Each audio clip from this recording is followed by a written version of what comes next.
Hola,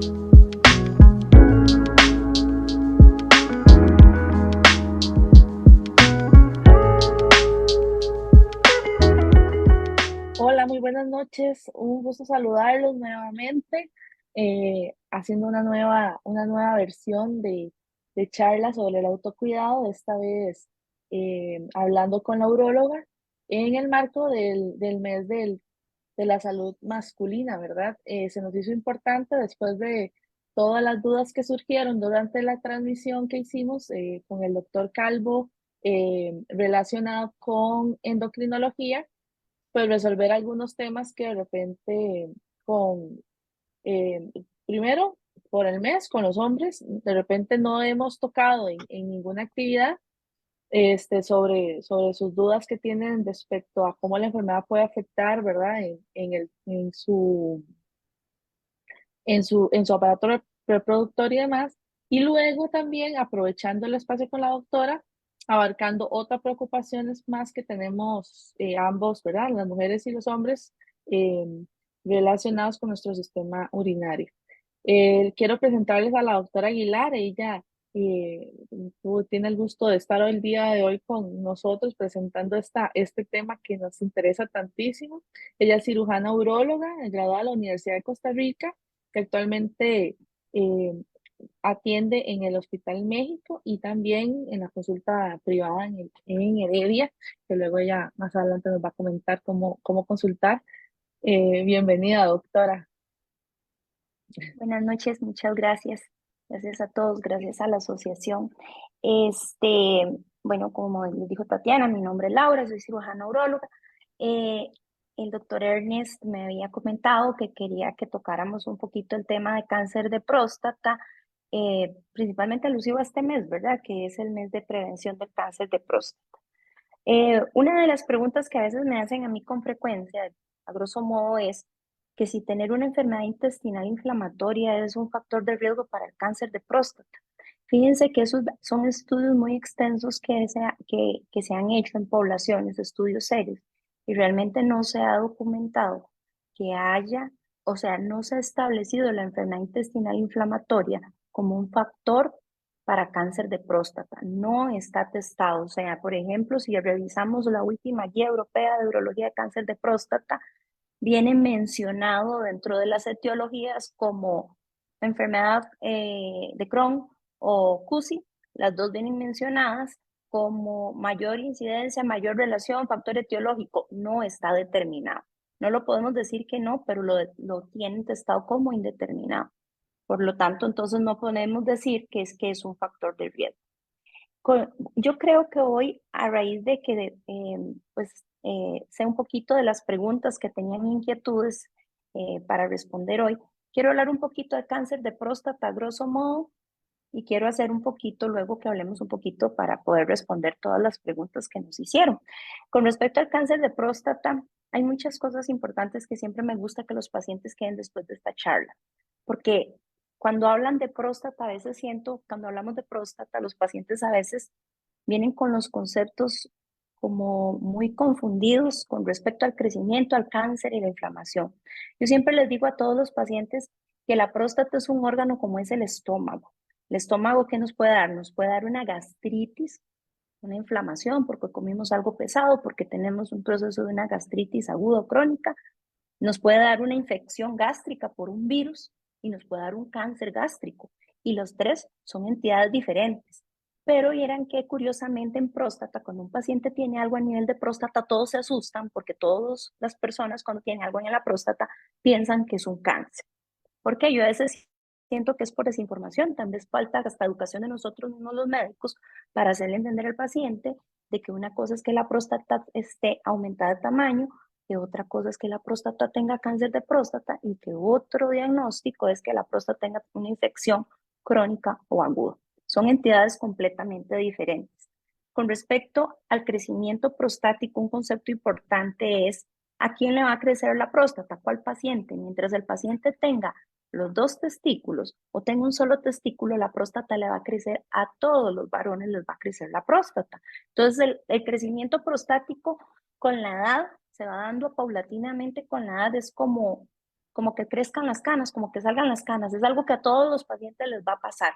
Ahora bien, el crecimiento prostático va a tener de por sí ya que ser tratado quirúrgicamente o es sinónimo que hay que operar al paciente.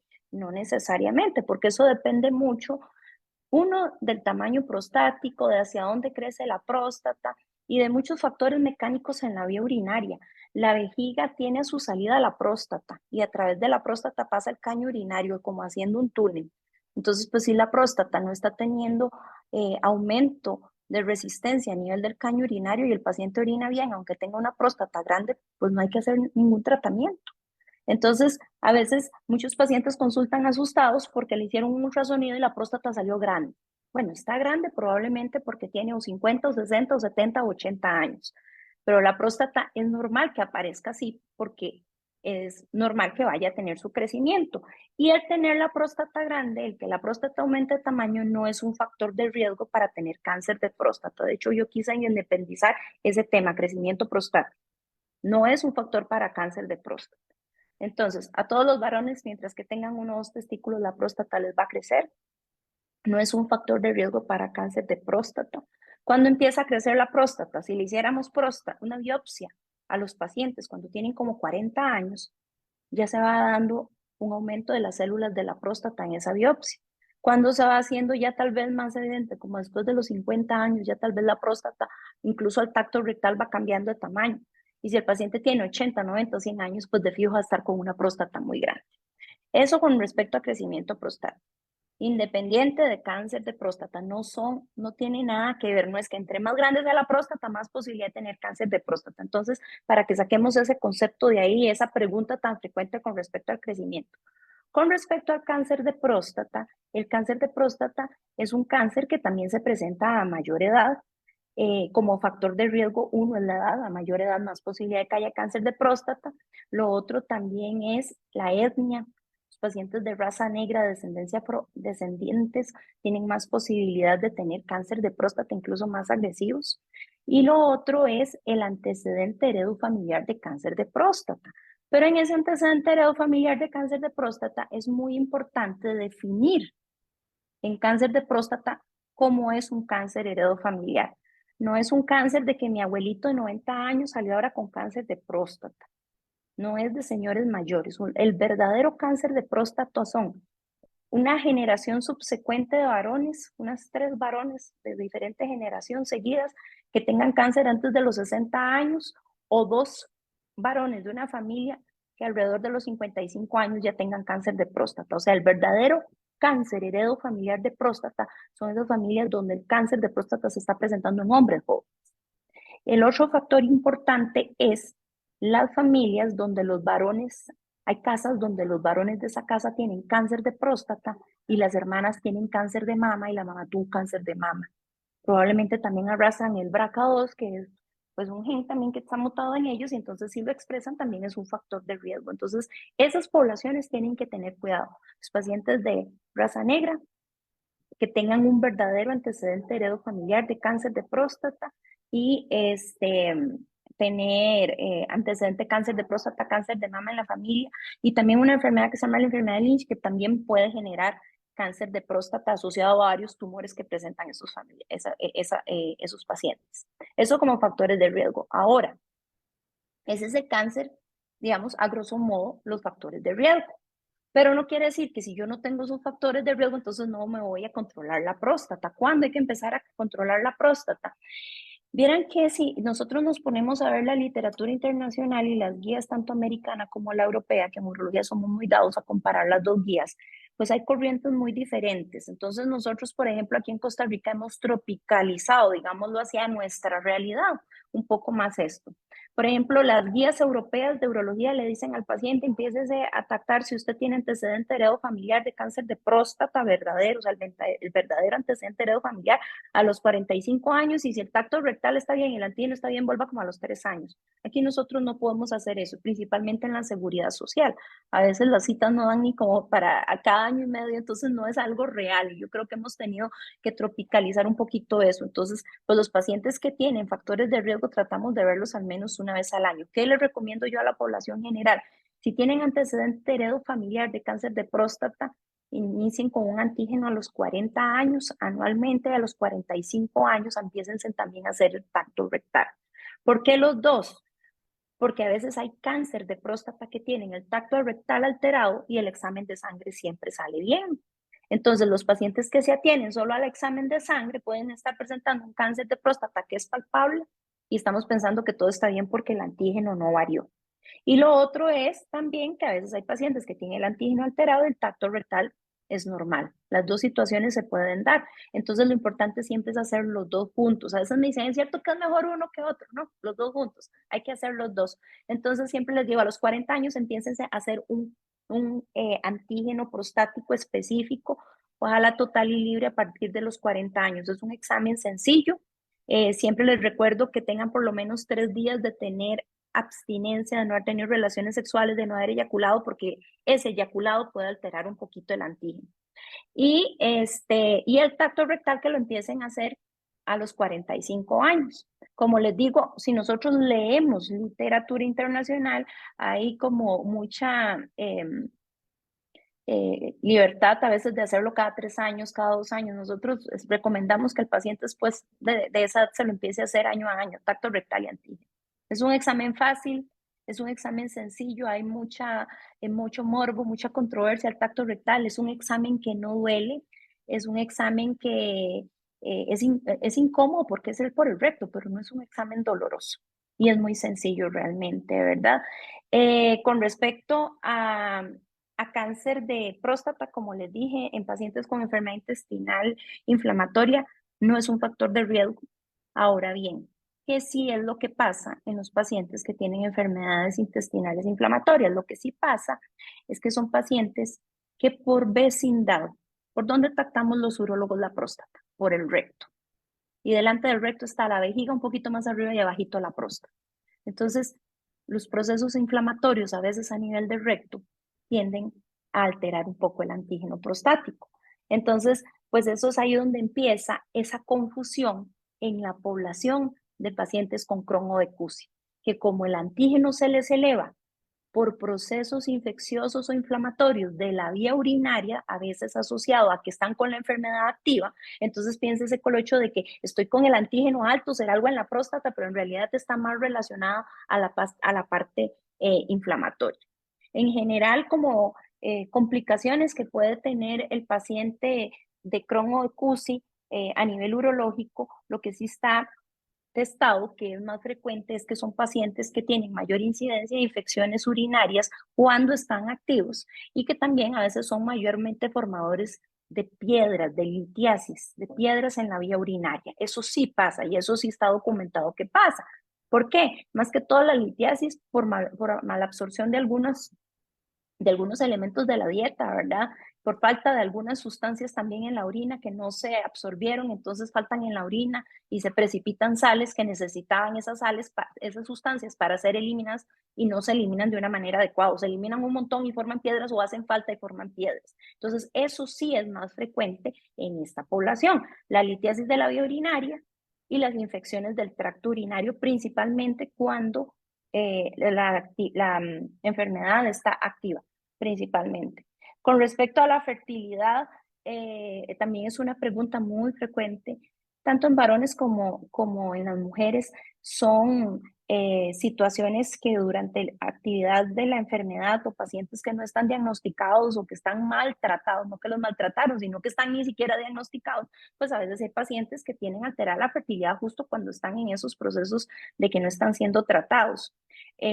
Una parte por el proceso inflamatorio, pues incluso un poco por anticuerpos y todo esto, y después un poco asociado a los medicamentos, pero no todos generan lo mismo, ¿verdad? Por ejemplo, la sulfasalacina sí está relacionada con un poco de disminución de la fertilidad, el metrotexate sí aumenta los riesgos de posibilidades de defectos congénitos, entonces a veces se pierden o incluso son como usted dice, se logra el embarazo, pero a las pacientes les cuesta a veces pues tener éxito, llevar a la conclusión el embarazo. Y hay otros, por ejemplo, como la zatropina, que no realmente pues no se ha documentado que tengan un efecto como tal en la fertilidad en sí, ¿verdad?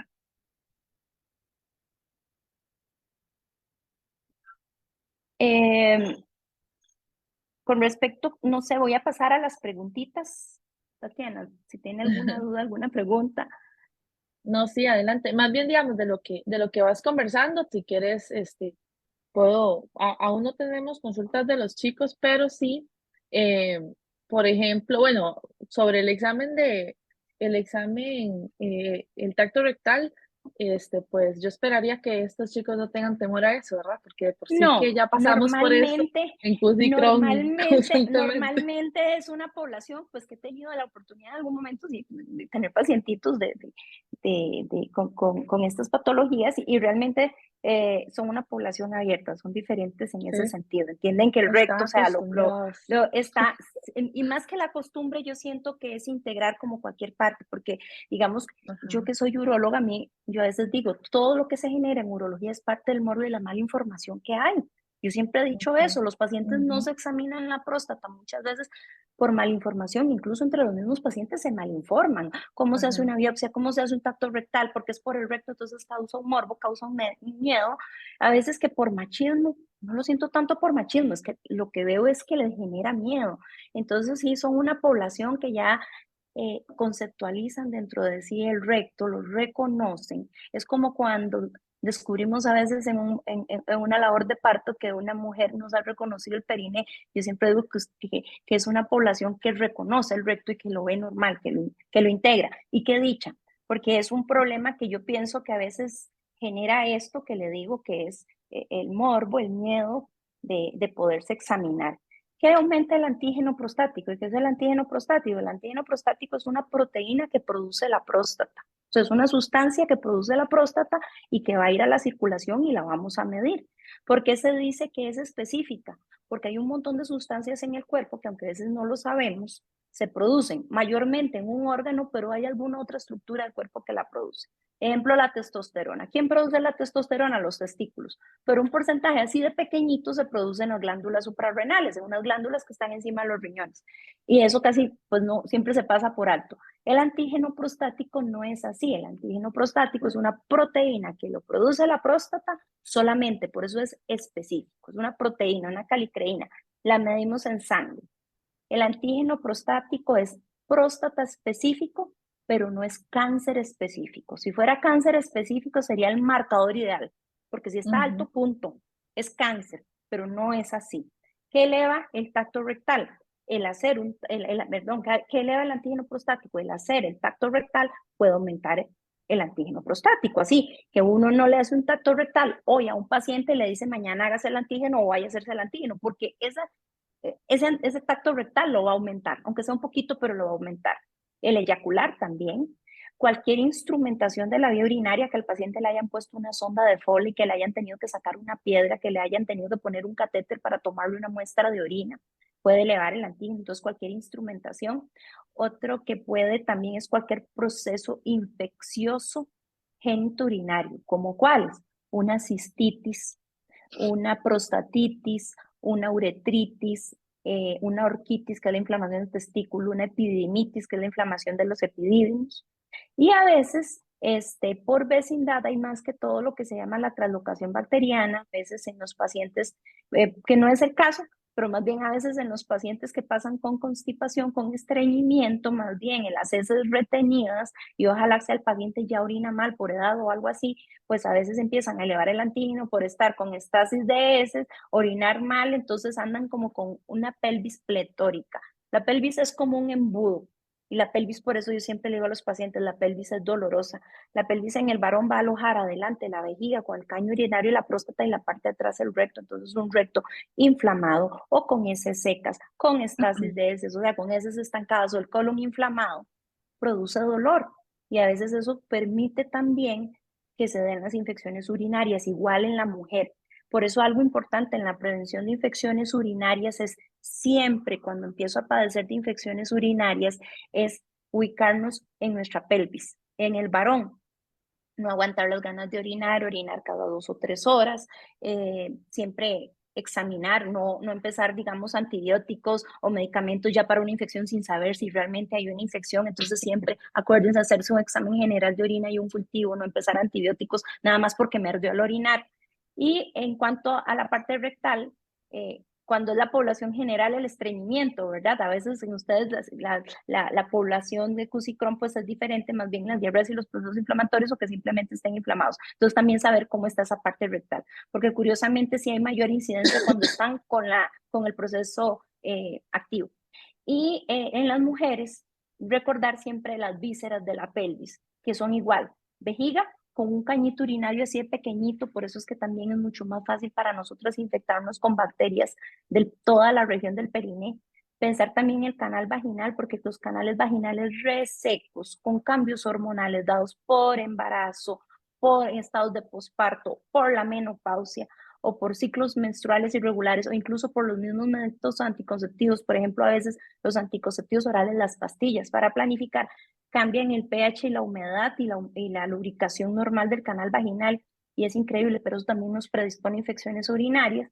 Y lo otro también es pues la actividad del colon, ¿verdad? El estreñimiento, en su defecto estar con alguno de los procesos activos. Todos esos son factores de riesgo. Entonces siempre les digo, ubiquémonos en mejorar la sintonía, el que estén bien esas tres estructuras en la mujer para evitar infecciones. Las mujeres somos buenas para orinar mal. Las mujeres, si nosotros nos proponemos y le enseñamos a la vejiga a orinar a las 7 de la mañana y luego hasta las 7 de la noche, la vejiga lo logra. Y a través de la vida, yo siento que es por una cuestión social que uno ve en la población que las mujeres somos dadas a orinar mal. Porque si estoy ocupada, no voy, y ahorita voy a orinar. Porque si estoy cocinando, no voy a orinar. Ahorita voy porque estoy terminando esta carta y luego pierdo la idea, o por cuestiones laborales de la misma casa, ¿verdad? Ujú. También somos muy dadas a que me estoy orinando, pero si yo llego a un baño que huele mal, o lo vemos sucio, o lo vemos húmedo, mejor no orino ahí porque qué asco, mejor no orino. Y entonces, aunque no lo creamos, la vejiga va diciendo, sí, hay que aguantarse, y entonces la vejiga se aguanta. Y entonces la vejiga pasa añales aguantando esa situación. Ella aguanta, o sea, la vejiga y andamos con 1 litro adentro y andamos contentos. Y cuando sentimos ganas y encontramos el baño adecuado, orinamos y no nos damos cuenta que ya la vejiga ni siquiera es capaz de eliminar completamente la orina, nos queda la mitad de la orina adentro, seguimos la vida y ahí andamos otro factor de riesgo para infectarnos. Entonces, los hábitos nutricionales son importantísimos y casi siempre cuando les hago principalmente a las mujeres el paréntesis, pensemos cómo estamos orinando, a veces hablando dicen que Ujú. no, al tiempo ella me dice, doctora, es que yo orino mal, la verdad es que yo orino mal. E incluso yo me incluyo, yo siento que por una cuestión laboral uno no es muy dado, los hombres no posponen orinar. Los varones, Mm. aunque sea en cualquier lado, orinan, pero las mujeres no somos buenas para posponer orinar. Y eso también nos hace la vejiga, pues un poco más retencionista. Otra situación que también es más dado en los procesos de pacientes que tienen enfermedades Crohn o CUSI es la vejiga hiperactiva. ¿Qué es la vejiga hiperactiva? ¿Cuál es la causa? No se sabe. ¿Qué es lo que pasa? No se sabe. Pero ¿qué sí es lo que podemos ver en los estudios? Que son pacientes cuya vejiga, el músculo detrusor, es el músculo que envuelve a la vejiga. La vejiga es como un globo lleno de orina, es como un globito. Y el músculo de la vejiga, el detrusor, es el músculo que hace que la vejiga, cuando vamos a orinar, cuando vamos a vaciar la vejiga, al unísono, bien coordinado, contraiga para vaciar la vejiga, como exprimir una naranja bien. ¿Ok? ¿Qué pasa con el músculo detrusor? Cuando hemos sido personas que hemos aguantado las ganas de orinar, que pasamos con infecciones urinarias frecuentes, cuando tenemos enfermedades intestinales inflamatorias, cuando hemos tenido incluso a veces cirugía que se relacionen a la pelvis, cirugías de útero, de vejiga, de colon, de recto, que se hayan tenido que hacer derivaciones. A veces son vejigas que quedan o el músculo con los nervios que la controlan, a veces se pierde esa inervación que lo controla, la parte autonómica, o a veces son nervios que se van irritando, son músculos, que es el músculo que se va irritando tanto que es un músculo que no tiene una contracción controlada. Entonces, ¿qué es lo que pasa? La vejiga está hecha para hacer una contracción y vaciar bien la vejiga, pero las vejigas, cuando las hacemos lo que se llama neurodinamia para ver cómo se comporta ese músculo, nos damos cuenta que empezamos a tener una vejiga que se está llenando otra vez de orina y anda haciendo contracciones. Y cada vez que esa vejiga hace contracciones, al paciente le representa un deseo de querer ir a orinar a cada rato. Y en una de esas que va a orinar a cada rato se le anda saliendo la orina. Entonces también esa es la urincontinencia, esa sensación de querer ir a orinar a cada rato, a poquitos, y corra porque si no me orino. Eso está mucho relacionado al músculo que envuelve la vejiga y que tiene un amplio contacto con el colon, o sea, con el recto, con el colon terminal, con el colon sigmoides. Entonces, eso es también algo por lo cual tenemos que tener como una muy buena educación de la vejiga, y principalmente yo siento que es algo que en enfermedad inflamatoria intestinal se da bastante, los pacientes que tienen ese tipo de vejiga. De hecho, por aquí Eso se puede recuperar, la movilidad o la fuerza de ese músculo. hay medicamentos para recuperar la fuerza y hay medicamentos para coordinar ese músculo. Sí, sí lo existe.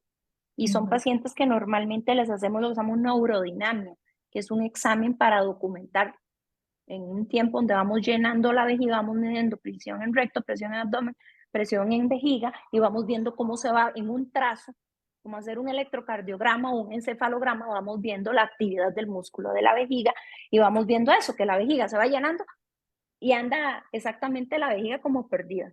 Exactamente es Ujú. como ver un coro de chiquitos que a veces sale esto como muy frecuentemente ahora en TikTok y todo, de que todos están cantando y hay uno que está en otra. Ese es el músculo detrusor, ese músculo perdido. Ajá. Entonces, ¿qué va a hacer a la presentación de Cheetos? Uno les va a dar risa y al que las dirige probablemente va a decir, ay, mira, se me desconcentró. El paciente que tiene ese músculo desconcentrado empieza a tener esa sensación, ¿verdad? De querer orinar a cada rato, de que, con permiso, porque me orino, tengo que correr. Y creo que de hecho por aquí eh, venía una pregunta que le gustaría saber que si la incontinencia urinaria en las mujeres que tenemos CUSI puede estar ligada a la enfermedad.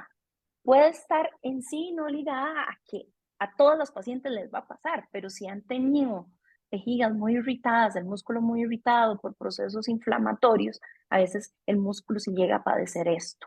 Entonces a veces les genera esa urge incontinencia. Ahora bien, ¿por qué las mujeres también? Porque hay muchas preguntas relacionadas con esto de incontinencia urinaria.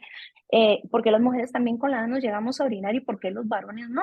Porque a veces veo una preocupación de los varones de que se tiene que hacer el ejercicio como las señoras para no orinarse. Los varones no se llegan a orinar de esa manera. Las mujeres sí nos llegamos a orinar, de que si nos reímos se nos sale un poquito de la orina, de que si estornudamos se nos va a salir un poquito de la orina, de que si defecamos y se nos sale la orina, o que si hicimos fuerza, o una carcajada y Ujú. se nos salió la orina. ¿Por qué? Eso más que todo está relacionado por pérdida de fuerza del músculo de las fibras del piso pélvico, una debilidad del piso pélvico.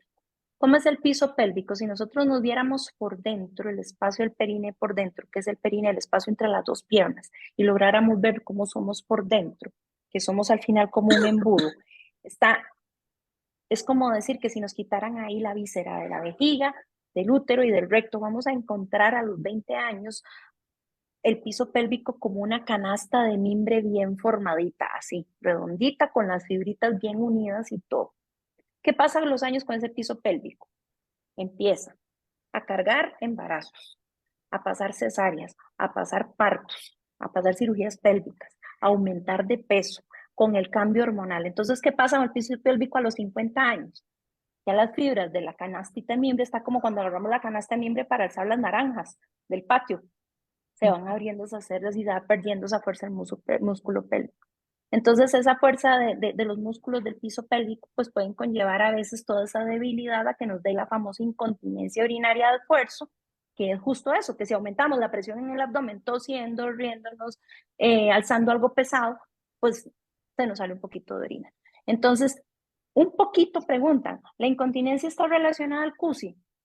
Si han habido procesos inflamatorios que tengan la vejiga, el músculo de la vejiga alterado, ahí es un factor para padecer un poquito de incontinencia. Pero también no tenemos que olvidar que no toda la enfermedad y que vamos siendo también pacientes que vamos teniendo todos esos cambios, ¿verdad? Principalmente el aumento de peso también. Y curiosamente, conste que esto no se da, porque uno diría, entonces, ¿por qué esto no se da inmediatamente en el posparto? A algunos pacientes les pasa que un poquito de, pero luego se va recuperando por la misma juventud y toda la fuerza del músculo pélvico, el estado hormonal y todo se restablece. Pero cuando ya se junta menopausia con todo el peso que se cargó, con el aumento de peso, que pues no es que a todos les va a pasar, pero generalmente pasa, ¿verdad? Pues son factores de riesgo para la incontinencia urinaria. Ok, muy bien. Este, aquí me han estado llegando preguntas, pero siento como que hay algo relacionado y es como esa relación entre el colon y ¿por qué? Porque de repente las mujeres cuando estamos con la regla, algunas nos puede dar un poco de diarrea por la presión tal vez que se hace ahí, no sé, o al contrario, entonces aquí preguntan que más bien cuando está inflamada por el CUSI, le da muchas ganas de orinar en la noche, entonces como que tienen esa relación, entonces, Es ¿por lo qué que les es? estoy diciendo, es más que todo, Ajá. acordémonos esto, la pelvis es como un embudo. Nosotros somos anchas aquí en el abdomen, pero la pelvis es un embudo. Por eso la pelvis es dolorosa. La pelvis tiene muchos nervios, muchas terminaciones nerviosas. Ahí se controlan tres terminaciones en el caso de las mujeres importantes. La vía urinaria, la parte geniturinario y la parte rectal. Entonces, si alguna de las tres falla o está inflamada o no está acorde, lo demás va a sufrir. Siempre pensémoslo así. Entonces, sí, cuando Ujú. me ven la menstruación y estoy con CUSI, pues me inflamo más, claro. O sea, hay una presión en la pelvis mayor. O estar o estar con estreñimiento y que les da más ardor al orinar. Entonces, que cuando estoy con estreñimiento hago infección, probablemente ni siquiera tienen infección, ni siquiera tienen una bacteria, pero sí esa sensación de ardor al orinar, ¿verdad? Porque siempre es como en automático, se siente ardor al orinar, tengo infección, me dan antibiótico. Eso también hay que evitarlo. Eso hay que evitarlo porque a veces es un antibiótico innecesario. Siempre les digo, háganse un examen general de orina y cultiven la orina para ver si realmente hay una infección o si fue simplemente algo mecánico que hizo que se irritara el caño urinario, estreñimiento, menstruación, actividad sexual, inflamación, estar con el proceso activo, ¿verdad? De la enfermedad, todo eso puede dar esa sensación sin ni siquiera ser infección.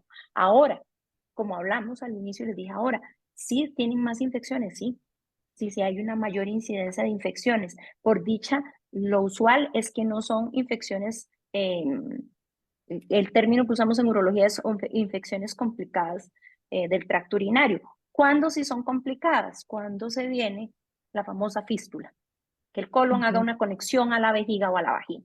Ahí ya la historia cambia y eso va a hablar. ¿Por qué? Porque el paciente pues va a tener la sensación cuando orina de que sienten las famosas que le dicen, es que yo siento que me sale gas cuando orino. No es usual, no tiene por qué Ujú. salir gas cuando se orina. Entonces, ahí uno como urólogo o los mismos colegas, obviamente los gastroenterólogos, pues nos dirían los pacientes porque lo más seguro es que pueda haber una fístula.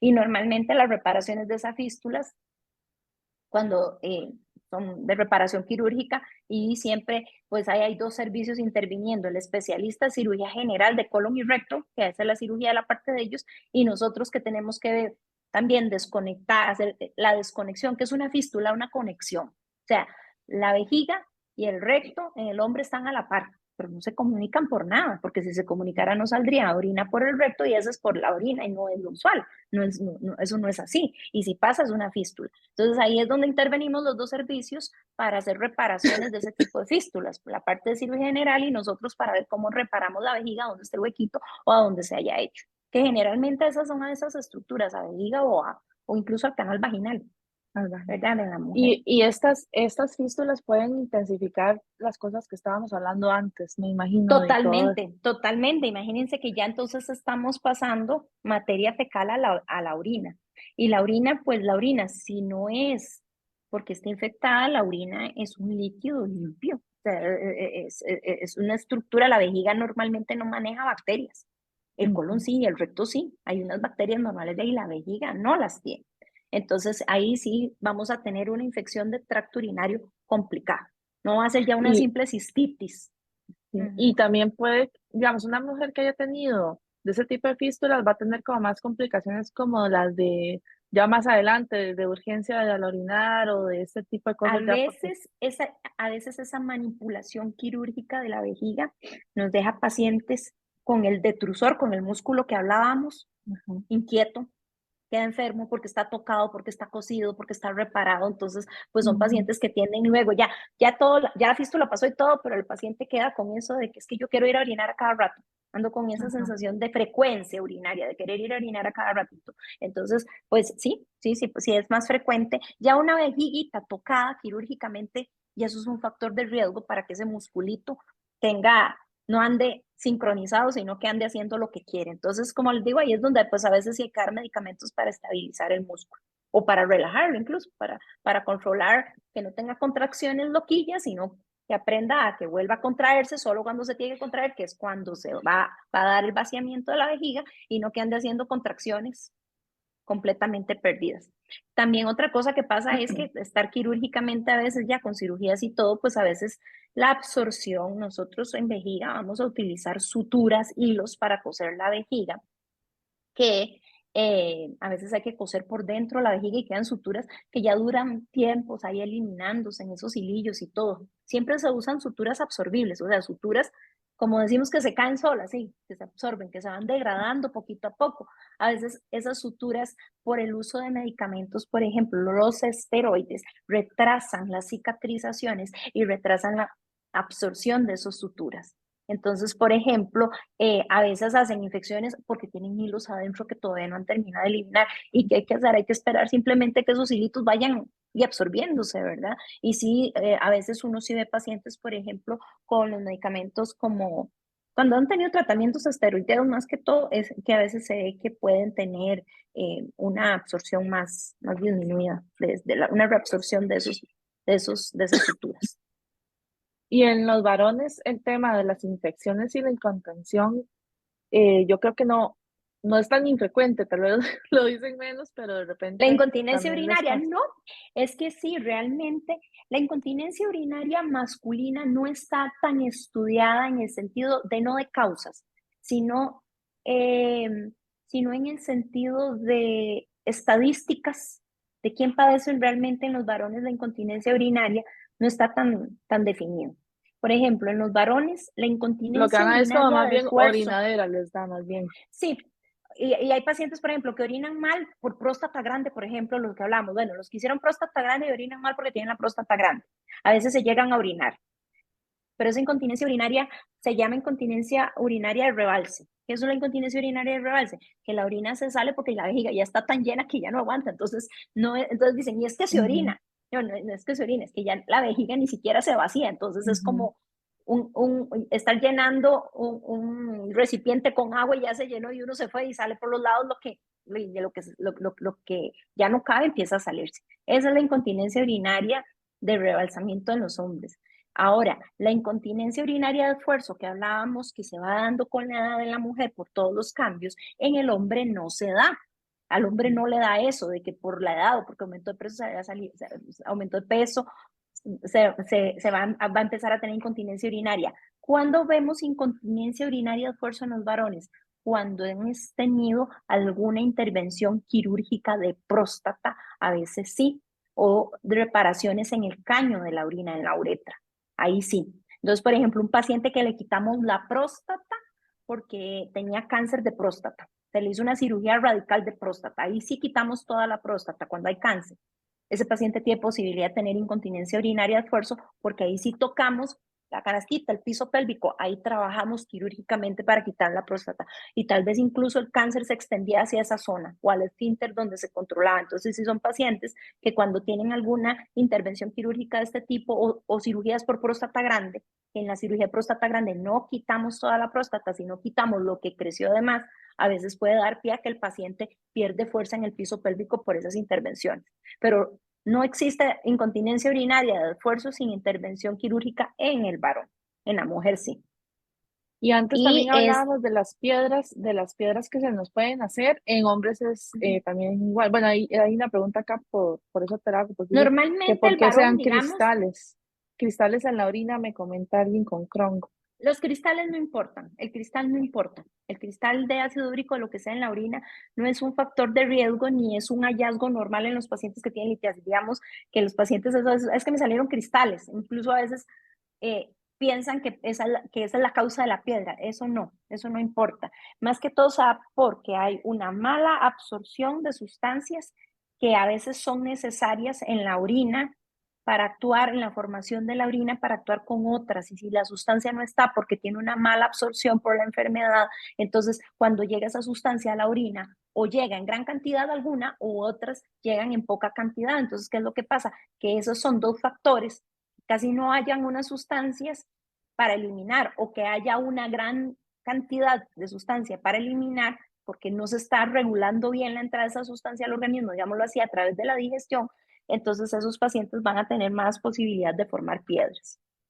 Y eso realmente, ¿quién es más frecuente? Lo puede padecer en enfermedad intestinal inflamatoria tanto los hombres como las mujeres. Ahora bien, si hay una mayor incidencia en el hombre y no con Crohn o CUSI, porque es hombre y entonces les da más a ellos. Es que en general el varón tiene una mayor tendencia, más que todo por la testosterona, a producir más piedras. El capítulo, digamos, de hablar de litiasis urinaria es un mundo gigantesco aparte, pero digamos que a grosso modo sí hay una mayor incidencia en hombres que en mujeres.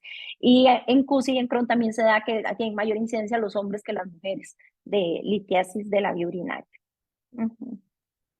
¿Existen las fístulas entre uretra y vagina? Uretra y vagina. En la mujer sí se podría dar. Sí. Es que me preguntan Comunicaciones, que sí, cuáles claro. pueden ser los síntomas de algo así.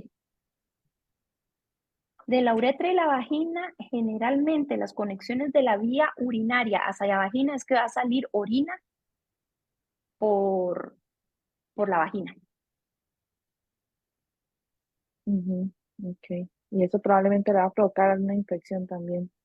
Produce infecciones, claro, y la paciente siente que se orina o a veces incluso cuando van y orinan y hay conexiones de ese tipo orinan y muchas veces tal vez han pasado tiempo y no se han dado cuenta que están orinando, o sea, que les está saliendo orina por vagina. Hay momentos que son muy obvios, ¿verdad? Por ejemplo, como que le hicieran a usted una cirugía ginecológica, que se hizo una comunicación o algo así, que no son infrecuentes, de hecho son muy frecuentes ese tipo de comunicaciones en cirugías principalmente ginecológicas, a veces complicadas o por cáncer y todo esto.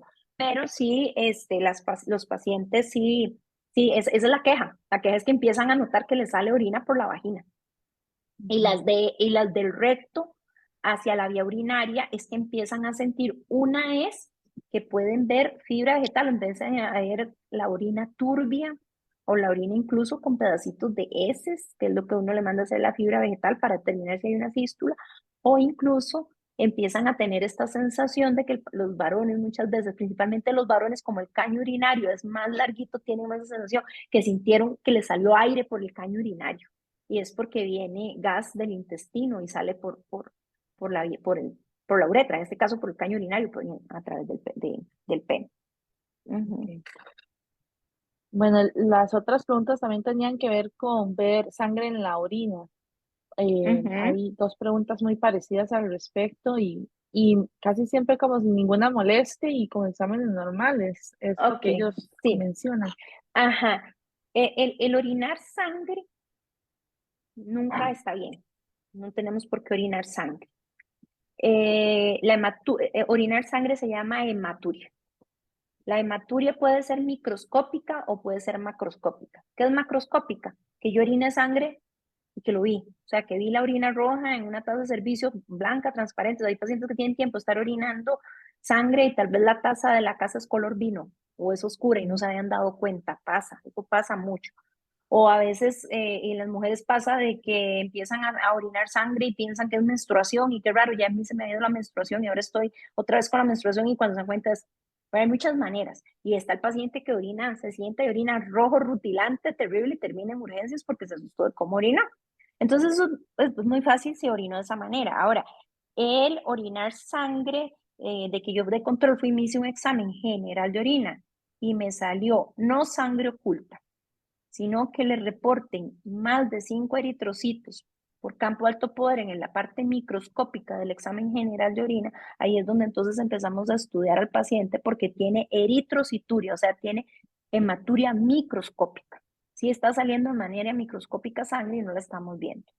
¿Qué hacer? Yo siempre les digo, la hematuria siempre hay que estudiarla, sea hematuria macro, sea hematuria micro. En hematuria macroscópica hasta el 30% puede tener una enfermedad del urotelio.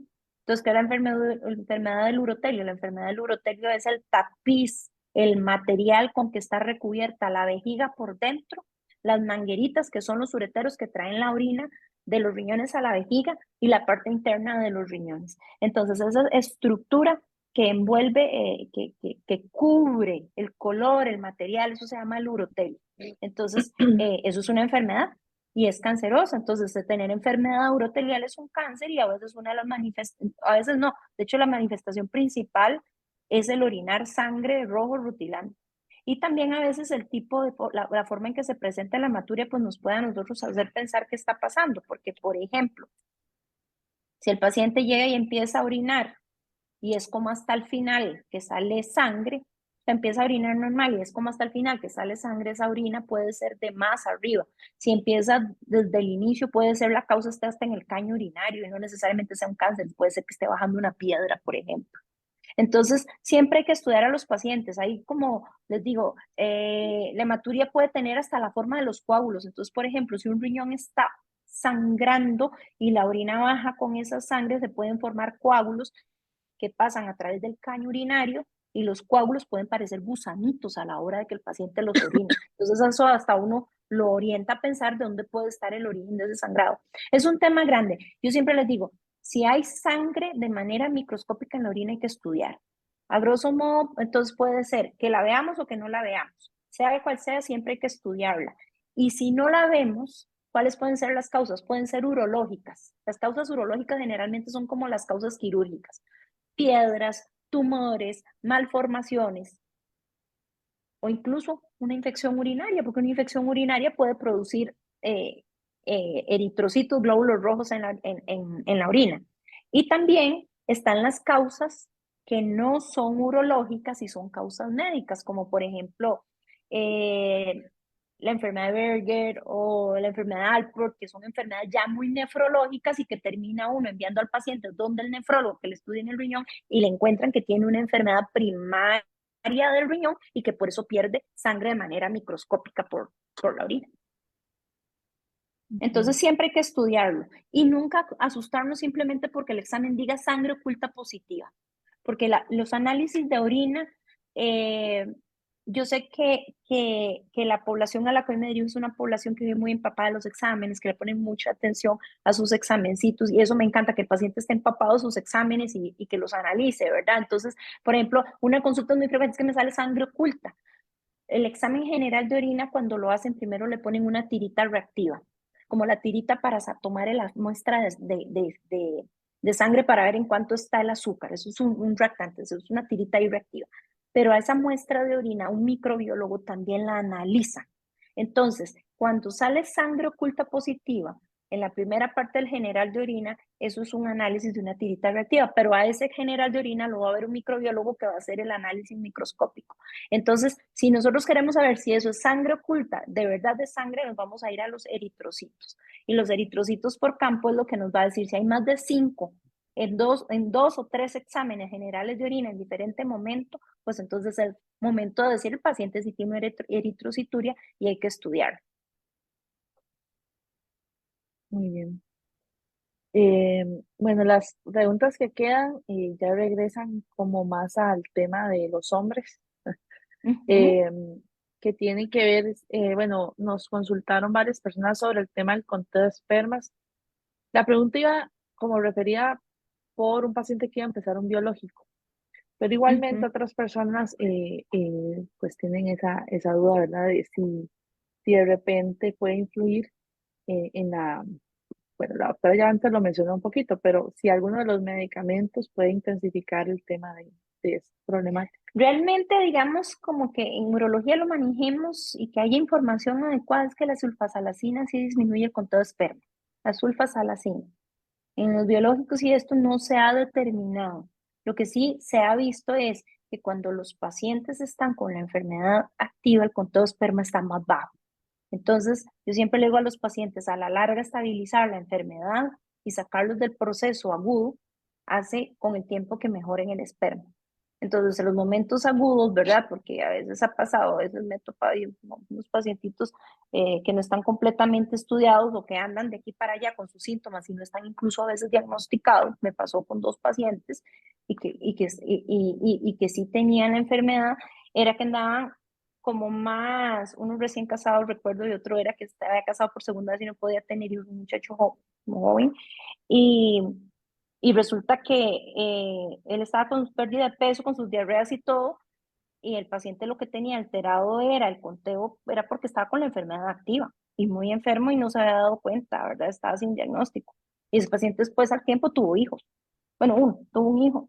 y todo bien. Entonces, sí, es donde yo ejemplifico, o sea, la fertilidad no la vamos a mejorar en el otro mes no es que va a estar bien, pero sí llega a mejorar y sí está incluso, está escrito, y así lo vemos, que los pacientes tienen como una alteración transitoria cuando están con con el proceso agudo, pero ya después pueden recuperar. Ok. Bueno, hay otra pregunta que es sobre la hinchazón de próstata, si afecta el paso de las heces por el ano, que es parecido a lo que conversamos antes No, sobre las no. chicas. El crecimiento prostático no va a alterar el hábito, o sea, la forma en que se defeca, no. No, no.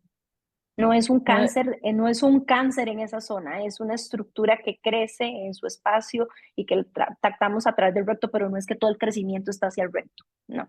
Digamos que cuando nosotros examinamos la próstata, lo que tocamos es la parte de atrás de la próstata. Y es como decir que crecí y me salió un poquitito hacia el recto, pero no es que todo es hacia atrás y que va. De hecho, les puedo decir que yo nunca he visto un paciente, he visto pacientes con próstatas muy grandes, de hasta 200 gramos, que defequen mal porque la próstata la tienen grande, no. Más bien por la dinámica de estar, eh, por ejemplo, tal vez reteniendo orina y estar con sonda, es que a veces se les da la alteración a nivel de las heces, pero es por cuestiones mecánicas de otro tipo, pero el crecimiento en sí no. No es un cáncer del recto obstructivo que va a tapar el lumen del recto, no, no es lo usual. ok. Este, y digamos, bueno, aquí esta pregunta no la había leído antes, pero tiene que ver con, igual otra vez con la frecuencia de orinar en un hombre, que, ¿verdad? Que si hay algo entre el CUS y los medicamentos que les pueda provocar como mucha frecuencia de orinar en las noches.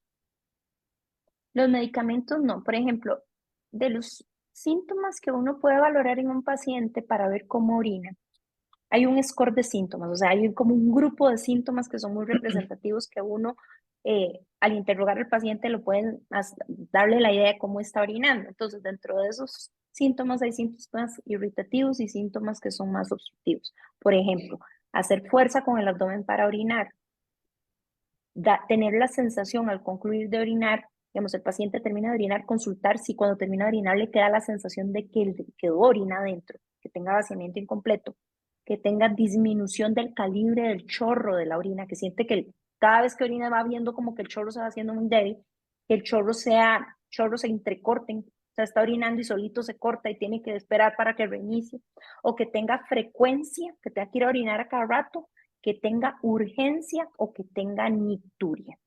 ¿Qué es la nicturia? Es las veces que se levanta el paciente a orinar en la noche. La nicturia es el síntoma urinario más molesta en la calidad de vida de una persona. De las cosas que pueden más llegar a alterar a una persona es la nicturia.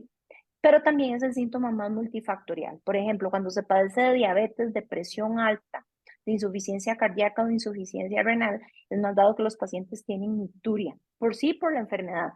Si están descompensados, empeora esos síntomas, si el paciente está descompensado.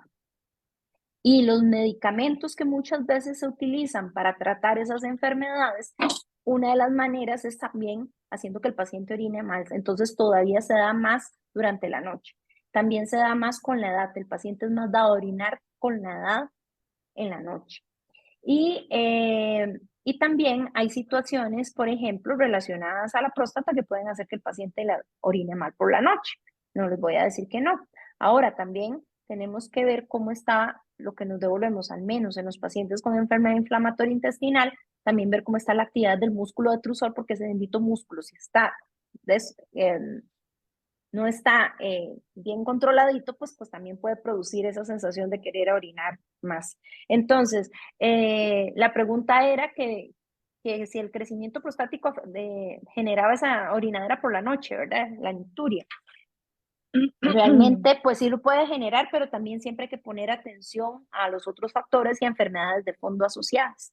Los medicamentos que toman como tal normalmente no van a generar más orinadera de la cuenta, no, pero esas otras situaciones sí. Y también cuando se padece, por ejemplo, de presión alta o insuficiencia renal o que tienen un poquito de insuficiencia renal, a veces los medicamentos, por ejemplo, los diuréticos, les generan más orinadera por la noche. Y también algo muy importante que genera orinadera por la noche y que no es despreciable, que incluso a veces se pasa por alto, son los trastornos del sueño. Se ha documentado, los pacientes que tienen trastornos del sueño todavía orinan más por la noche, como parte de ver si hago algo, porque estoy La desvelada, entonces ansiedad. no puedo dormir o me desperté, entonces voy a orinar, entonces orinan más por la noche. Entonces, pues eso también es, el orinar mucho por la noche es el síntoma del tracto urinario inferior, el síntoma urinario más multifactorial, es el que tiene más causas. Tiene que ver mucho también con la temperatura en la que se vive, el grado de humedad, la calidad de los líquidos que se ingieren a la hora que se ingieren, porque no es lo mismo tomar en la noche café o tomarse un té calientito, ¿verdad? Entonces también la calidad de los líquidos va a intervenir en cómo, qué tanto orina el paciente por la noche, ¿verdad? Y, y digamos, todo lo que hemos hablado más, bueno, me preguntan también como por la anemia y demás, eh, cómo les puede afectar directamente en el pene, digamos, de cualquier otra manera, pero además también en el tema de la erección. Eh, Pues la erección realmente, como tal como en sí, por la enfermedad, la erección, el proceso de llenar cuerpos cavernosos, o sea, de que el pene se torne en erección porque haya un aporte adecuado de sangre, no está alterado. Ustedes no tienen una enfermedad cardiovascular que enferme la circulación en sí. Entonces, no es un factor de riesgo tener esta enfermedad para eso. Lo que sí está documentado que les puede afectar es que asocien o problemas de colesterol y triglicéridos altos, o hipertensión, o diabetes, o cardiopatía isquémica, que haya tenido infartos el paciente, o que tomen algunos medicamentos para controlar hipertensión, que a veces sí pueden generar alteración de la erección. Sí son más dados los pacientes con enfermedad intestinal inflamatoria a tener procesos no tanto de que se altere la erección, sino disminución del deseo sexual, del alivio. Y justo más que todo a veces relacionado, a veces por ansiedad, a veces por trastornos depresivos o a veces relacionado a la baja de la testosterona, que siempre es importante porque el deseo sexual está más relacionado al estado hormonal. Entonces sí son más dados la población con Crohn y CUSI, que a veces sí tienen como un poco más de estrés, un poco más de pérdida del deseo sexual por el estrés o por trastornos ansiosos o depresivos de fondo o porque tengan alteradas las hormonas. Eso sí se relaciona más. Pero en sí la erección tendrían que tener como los otros factores normales, como toda la población asociada para hacer disfunción eréctil. Y ni qué decir del tabaquismo, ¿verdad? O sea, ese también, o la ingesta de algunas drogas que pueden alterar la erección. Pero en sí la enfermedad como tal no es un factor de riesgo. De hecho, en disfunción eréctil no está como que enfermedad intestinal, o sea, enfermedad intestinal inflamatoria asociada a factor de riesgo para disfunción eréctil, no. Ni siquiera por los Ok. medicamentos, algunos son inmunosupresores, pero más que todo a veces por la parte ahí, tal vez esteroidal, así a veces que puede estar más que toda la parte hormonal, pero no se refleja como una alteración en la erección, sino más bien en el deseo sexual, la pérdida de interés. Ujú. Aquí me acaba de entrar, bueno, hubo una pregunta que te había mandado con anterioridad sobre cómo afecta la hinchazón de la próstata al paso de las heces al ano y es lo que tiene es Ajá, CUSI. Y entonces nos mandó ahorita que cuando orina, está orinando muy oscuro, que dice como té negro. Eh, Dice, pero hasta que cae el agua, ¿qué puedo de? Que sí puede ser la pentasa, pero entonces eso, unido a que le eso cambien los está colores de la orinando muy orina. oscuro. Ujú. Ajá, Sí, a veces puede ser cambio por algunos medicamentos, ¿verdad? Sin embargo, siempre es bueno hacerse, yo siempre les digo, cuando noten cambios de coloración de orina que no tenían previamente y no están asociados, porque si ha tomado siempre el medicamento, probablemente desde el inicio, o a los 4 o 5 días ya lo empiezan a tener los cambios en la coloración por el uso del medicamento. Pero si realmente no es algo que se haya dado previamente, yo siempre digo lo mejor es hacer un general de orina, porque ese color oscuro, o sea, como té, me suena como un color Coca-Cola, puede ser hasta sangre. Entonces siempre es bueno mejor hacer un examen general de orina correcto. para poder hablar, Ah, para objetivizar, porque podemos decir que puede ser infección, puede ser inflamación, puede ser sangre. puede ser el medicamento. Entonces, para objetizarlo siempre es mejor analizar la orina. Muy bien. Y aquí hay dos consultitas más. Una dice, bueno, esto es falso. Esta es sobre una duda ya más general, porque pregunta, he escuchado que muchos años de usar condón puede provocar cáncer de próstata. No, eso no tiene relación. Muy bien. Dice Cristina que si los problemas de incontinencia urinaria por CUSI a largo plazo pueden ocasionar un problema mayor. ¿De incontinencia urinaria asociada al CUSI? No, o sea, vieras que realmente la incontinencia urinaria es una entidad eh, que socialmente molesta mucho, ¿verdad? O sea, el andar orinando, el que tener que utilizar pañal o el mojarse, ¿verdad? Pero yo siempre le digo a los pacientes entre incontinencia urinaria y trancarse la orina y no poder orinar, trancarse la orina y no poder orinar enferma. El orinarse no Es enferma. horrible. Ah, sí. Es totalmente, o sea, cuando yo a veces que tengo pacientes con incontinencia urinaria, la mayoría los llegan a manejar bien, ya, porque, por ejemplo, tienen incontinencia urinaria, por ejemplo, de esfuerzo, tuve una paciente con Crohn con incontinencia urinaria de esfuerzo que en su momento le iban a poner los ginecólogos le iban a poner una mallita para controlarla y luego no se la pusieron porque la paciente estaba con un proceso ahí a nivel rectal muy importante. Entonces ella me externaba eso, yo quería dejarme orinar y realmente luego ellos dijeron, no, no se la vamos a poner con ese proceso así. Entonces yo empecé a explicarle de que ellos tenían razón, porque la posibilidad de que eso se cerrara o se infectara era muy importante y aparte de eso que más bien se la apliquen y a veces pues no soca bien y no les sirve porque se siguen orinando o a veces más bien se cierran y se trancan. Entonces, digamos que la incontinencia urinaria a largo plazo, como le digo, depende, no sé qué tipo de incontinencia tendrá ella, si será una incontinencia urinaria de esfuerzo, si será una incontinencia, una vejiga que no ha sido manipulada ya a nivel del músculo, no sabría qué tipo de incontinencia tiene, pero a largo plazo la incontinencia urinaria no va a dar nada, o sea, que puede dar irritación de la piel por la orina, pero realmente el orinarse no enferma. Socialmente da un problema. Algunas veces se puede corregir incluso hasta quirúrgicamente. En los hombres, cuando tienen incontinencia urinaria de fuerza, a veces podemos poner un esfínter urinario artificial. En las mujeres se puede poner un sling, una cintilla para corregirla. No a todos se les puede poner, hay ciertos criterios para poderlos colocar, no tener infecciones, si hay un cáncer, que el cáncer esté controlado, que no hayan eventuales fuentes de infección, por ejemplo, en Crohn a veces que no haya una actividad activa en el recto, con ese es ahí, y mucho menos si hay fístulas, ¿verdad? O sea, son contraindicaciones completas. Pero si digamos, si se tiene a largo plazo mucho tiempo para hacerla, no va a generar nada. Hay una pregunta aquí muy importante y bueno, ya estamos sobre la hora, pero realmente nos escapamos de hablar un poco de los riñones. Ajá. Y es algo importante porque, por ejemplo, con muchos de los medicamentos nuestros de mantenimiento, pues nos mantienen realizando exámenes para ver que no nos haya afectado riñones, ¿verdad? Riñones y hígado, pero hígado ya es de gastro. Entonces me preguntan que si tiene conocimiento que el consumo de azatioprina pueda tener afectación a riñones. Y digamos, antes de que contestara, tal vez si hay algún otro medicamento de los que usamos que pudiera afectar riñones y como también para ir cerrando y concluir como en que si hay algo, digamos, porque ya sabemos que de repente vamos a tener un consumo alto de medicamentos que también nos va a afectar en muchas instancias, que de repente muchas veces me preguntan que tal vez si toman bastante agua puedan ayudar, ¿verdad? A los riñones, al caño, a la orina, para que estos medicamentos pues se boten de manera sin hacer tanta irritación, o qué otras cosas podemos hacer, eh, sobre todo también con las infecciones y demás, para evitar un poco, ¿verdad? Que de repente no se pueden evitar del todo, y eso es como tratar de evitar que se nos actúe el pus y no va a pasar, de repente va a pasar, pero ¿qué podemos hacer para ayudar al A la sistema salud del riñón. urinario? Sí.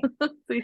Sí, en general, ni qué decir de una buena hidratación, ¿verdad? Principalmente cuando estén, a grosso modo, en sí por el riñón, principalmente cuando cambiemos las temperaturas usuales a las que vivimos. O sea, si uno vive en no sé, en Los Ángeles de San Rafael de Heredia, que es fresco y que el agua, la fuente de agua es como muy montañosa, de agua verde, pues probablemente las concentraciones de ciertas sustancias en el agua de ese lugar son muy diferentes a las aguas, por ejemplo, de un acueducto en Nicoya, donde vienen de montañas que son un poco más rocosas, ¿verdad? Entonces, uno, la calidad del agua donde vivimos es muy importante. De hecho, por ejemplo, saliéndonos un poquito del tema, pero yo sé que la mayoría de población lo sabe, por ejemplo, ¿quién padece más de piedras en este país? En la provincia de Guanacaste y la provincia de Punta Arenas, porque está relacionado uno a la calidad de agua, principalmente en el Pacífico seco, Pacífico Norte, y en la exposición a una deshidratación crónica en los pacientes más que todo en el resto del Pacífico. ¿Por qué?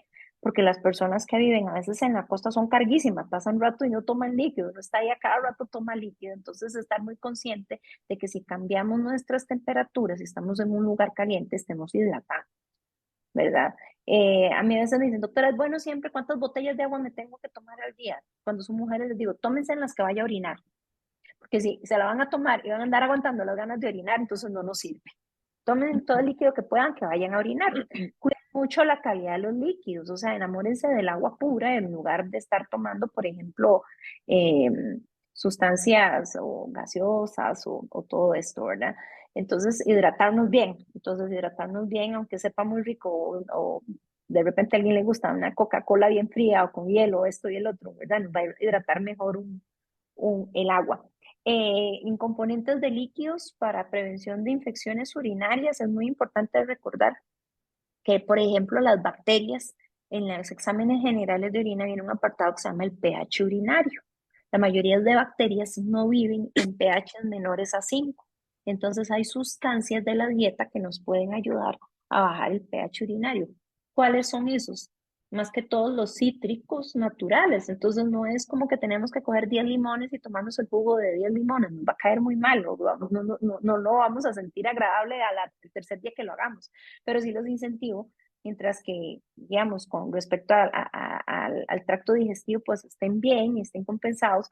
Por ejemplo, que les digo, una semana comprar una mallita de mandarinas, una mandarina diaria, esa ingesta de ese cítrico diario ayuda a mantener los pHs urinarios bajos y ayudan a prevenir también que sobrevivan las bacterias.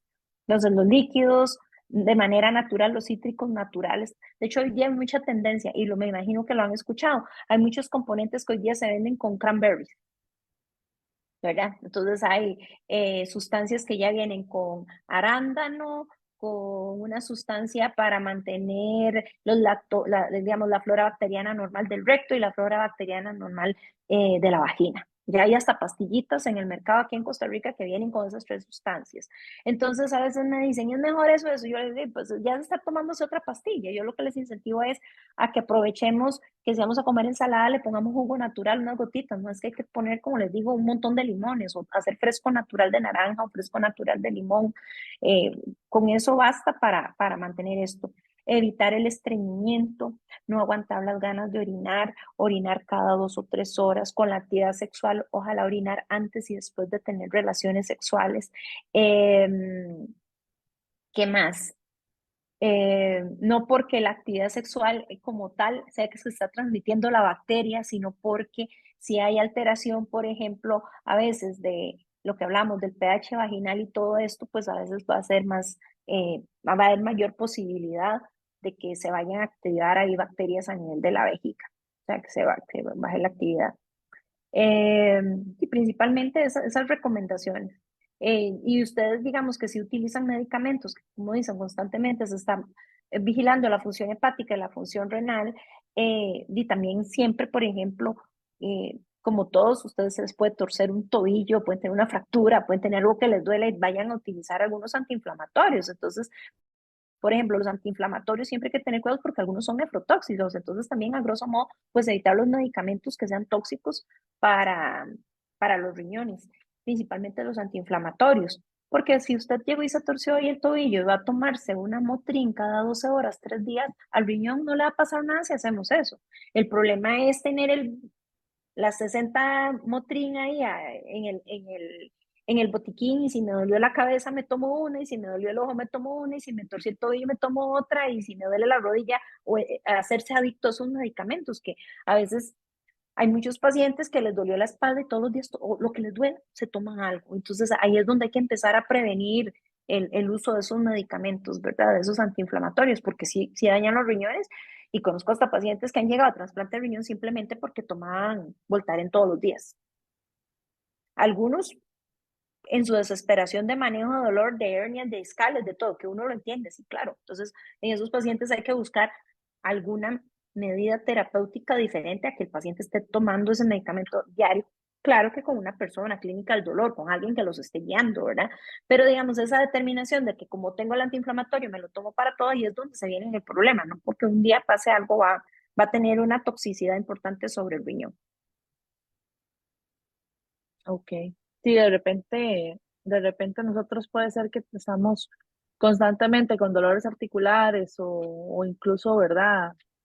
Re- Indicaciones ahí de dolores de cabeza o de abdomen por el mismo CUSI y puede ser que de por sí se supone que las personas con CUSI Crohn deberíamos de evitar los AINES que también son muy irritantes al Claro, colon.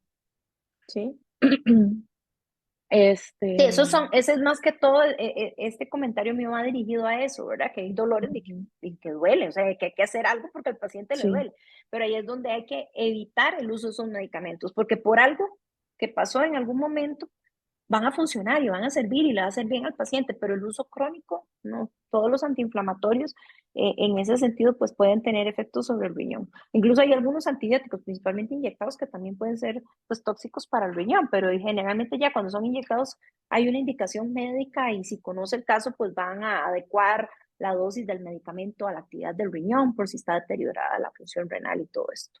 Uh -huh. Es muy importante no automedicarse.